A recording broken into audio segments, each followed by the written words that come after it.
Namaste dosto. In this video we are going to discuss practice set number 3 of 6th class mathematics textbook. Only one question is there.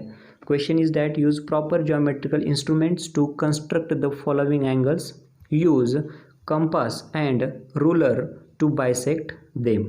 आपको जो भी ये 4 angles दिए गए हैं जिनका मेजर हमें दिया गया है, उन मेजर के हमें एंगल पहले कंस्ट्रक्ट करने हैं और वो एंगल कंस्ट्रक्ट करने के बाद हमें कंपास एंड रूलर का उपयोग करके उसको हमें बाइसेक्ट करना है, यानी कि उस एंगल के समान यानी कि सेम उसके 2 पार्ट्स करने हैं। देखिए पहले हम पहला एंगल कैसा बाइसेक्ट करना है वो हम देखेंगे। पहले तो ये एंगल हमें ड्रॉ करना है, तो उसके लिए हम ऐसा एक रे यानी कि किरण निकालेंगे। इसका वो स्टार्टिंग पॉइंट होगा कि जो एंगल का वर्टेक्स भी होगा। सपोज मैंने यहाँ पे बी नाम दिया, यहाँ पे सी नाम दिया, तो बी सी ए उसका रे हुआ, यानी कि एंगल का पहला एक आर्म हुआ। उसके बाद 50 डिग्री का एंगल निकालना है, तो यहाँ पे जैसे हमने पिछले प्रैक्टिस सेट में देखा था कि एंगल कैसे ड्रॉ करना है, यहाँ पे एक प्रोट्रैक्टर रखेंगे। प्रोट्रैक्टर का जो भी उनका जो इंटरसेक्टिंग पॉइंट होगा वर्टिकल और हॉरिजॉन्टल लाइन का, वो यहाँ पे रखेंगे और फिर 50 डिग्री पे मार्क करके यहाँ ऐसा कुछ तो 50 डिग्री का एंगल हम पहले ड्रॉ करेंगे। We will name to the angle as ABC. So this is the angle ABC which measures as a 50 degree. Now we have to bisect the same angle by using the compass and ruler. So compass is nothing but the instrument, the same instrument you will find in your compass box. To that instrument, the one side is made for one side is a sharp side, and to the another side the arrangement for the pencil is made to the another side. So we will take that instrument, we will put the sharp side on the vertex of angle, take approximate distance like this. We will mark here like this, and by taking the same distance, or you can change the distance in the compass. Now we have to mark, we have to then again put the sharp point at this intersection, and we have to just make the mark like this. And by taking or by keeping the same distance, you have to put that mark, that is sharp end, to the other arm or other intersecting point, and you have to make the mark so that it will intersect to the first mark.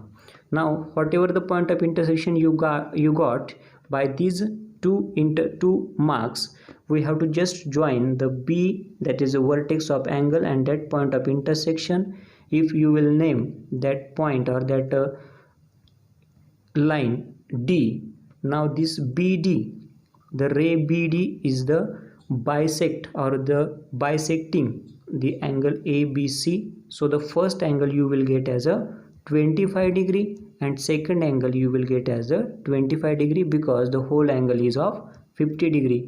Angle हम bisect करते हैं, इसका मतलब जितना भी measures का हमें angle दिया गया हो, उस मेजर्स के हम 2 सेम पार्ट्स करते हैं। यहाँ पे 50 डिग्री का एंगल है, इसलिए यहाँ ऊपर का 25 होगा और नीचे का 25 होगा।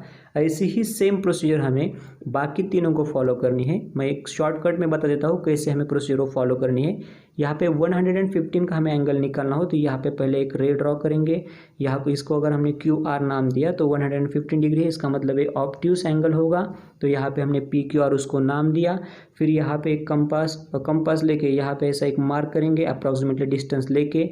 फिर डिस्टेंस चेंज किया नहीं किया तो भी चलेगा, लेकिन यहाँ से ऐसा 2 मार्क्स करेंगे तो एक दूसरे को इंटरसेक्ट करेंगे। फिर ऐसा एक लाइन ड्रॉ करेंगे। ये जो बीच वाला जो अगर हमने इसको QM नाम दिया, तो QM ये जो लाइन होगी यानी कि रे होगा, वो इस एंगल का बाइसेक्टर होगा। और इसको जो पूरा 115 था, तो ये पूरा ये पहला आएगा 52.5 डिग्री, और दूसरा आएगा ये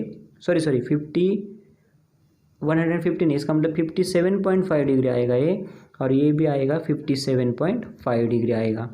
तो सेम प्रोसीजर है थर्ड वन के लिए। 80 डिग्री का है यानी 80 डिग्री का है यहाँ, इसका मतलब ऐसा कुछ तो आएगा। सेम उसको DEF नाम दीजिए। फिर ऐसा ही सेम मार्क कीजिए कुछ तो ऐसा अप्रॉक्सीमेट डिस्टेंस लेके। फिर 2 डिस्टेंस सेम होने चाहिए, यहाँ पे मार्क करेंगे। फिर इनसे इंटरसेक्शन पॉइंट ज्वाइन करेंगे।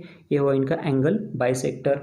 फिर ऐसे ही 90 डिग्री के लिए ये तो फिर कितना आएगा, ये 40 आएगा, ये 40 आएगा।